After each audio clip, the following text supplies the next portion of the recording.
والصلاة والسلام على رسول الله أما بعد أعوذ بالله من الشيطان الرجيم بسم الله الرحمن الرحيم إنما يخشى الله من عباده العلماء قال النبي صلى الله عليه وسلم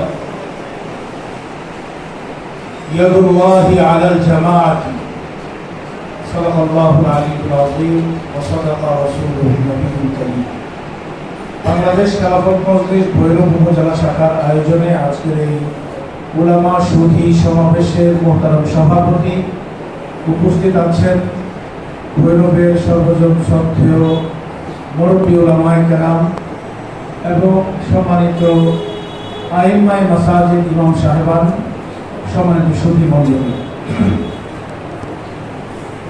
লম্বা আলোচনার সুযোগ নাই। আর উলামায়ে কেরাম বিশেষভাবে যারা মিম্বরের মালিক, ওনারা অনেক কথা জানেন, অনেক এলেন এবং জনগণের সাথে প্রতিনিয়ত এবং বিশেষভাবে জুমার দিনে অনেক গুরুত্বপূর্ণ তথ্যবহুল আলোচনা আপনারা করেন। আমি আপনাদের সামনে বড় লম্বা কোনো কথা বলব না। প্রথমেই আপনারা আজকে সময় দিয়ে কষ্ট করে আসার জন্য আপনাদের শুকরিয়া জ্ঞাপন করি যে আপনারা কষ্ট করে এসেছেন। আল্লাহ পাক আপনাদের জন্য এই পরিশ্রমের জাযা হিসাবে দুনিয়া আখিরাতে আমাদের উপস্থিত সবার জন্য কল্যাণ দান করুন। বাংলাদেশের পরিস্থিতি কি আমরা সবাই জানি। আমাদের অনেকেই বলেছেন সুযোগ এসেছে। দীর্ঘ 54-55 বছর পর্যন্ত, তার আগে যদি আমরা 47 থেকে বলি, প্রায় 80 বছর পর্যন্ত দেশ স্বাধীন হলো, কিন্তু মানুষের ভাগ্যের পরিবর্তন হয়। বাংলাদেশের অর্থ ব্যবস্থা, আমাদের দেশের শিক্ষা ব্যবস্থা, আমাদের দেশের আইন, আমাদের দেশের প্রশাসন সব কিছু হলো ক্ষমতাবান এবং টাকাওয়ালাদের। যারা গরিব, যারা অসহায়, আপনি যদি যান থানায়, আপনি একজন রিক্সাওয়ালা বা সমাজের একজন সাধারণ মানুষ অথবা ইমাম সাহেব, তিনি যদি থানায় যান, তাকে কিন্তু তার প্রাপ্য মর্যাদাটুকু দেওয়া হয়। কিন্তু সমাজের একজন পার্টি নেতা, সে যখন যান, অথবা একজন টাকাওয়ালা, তিনি যখন ঘুষ দেন, তার খুব মর্যাদা।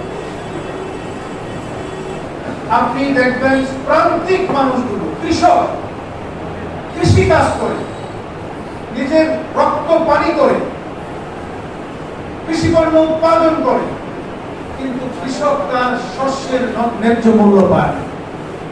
আমরা যখন সাধারণ ক্রেতারা বাজারে যাই, আমরা কিন্তু চড়ামূল্য দিয়ে কিনতে হয়। একটা সিন্ডিকেট তৈরি হয়েছে। সিন্ডিকেট যারা মধ্যস্বত্বভোগী, তারা কৃষককেও বঞ্চিত করে, জনগণেরও পকেট খায়।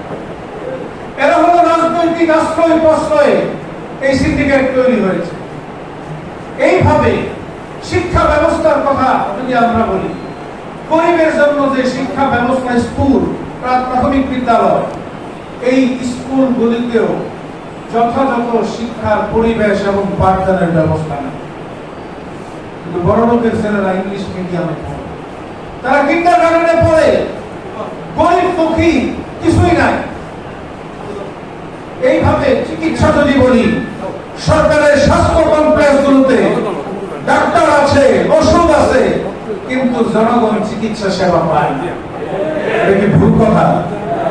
একই ডাক্তার, যিনি স্বাস্থ্য কমপ্লেক্সের মেডিকেল অফিসার, তিনি নামমাত্র তার ডিউটিটা পালন করে বিকালে ক্লিনিকে বসেন।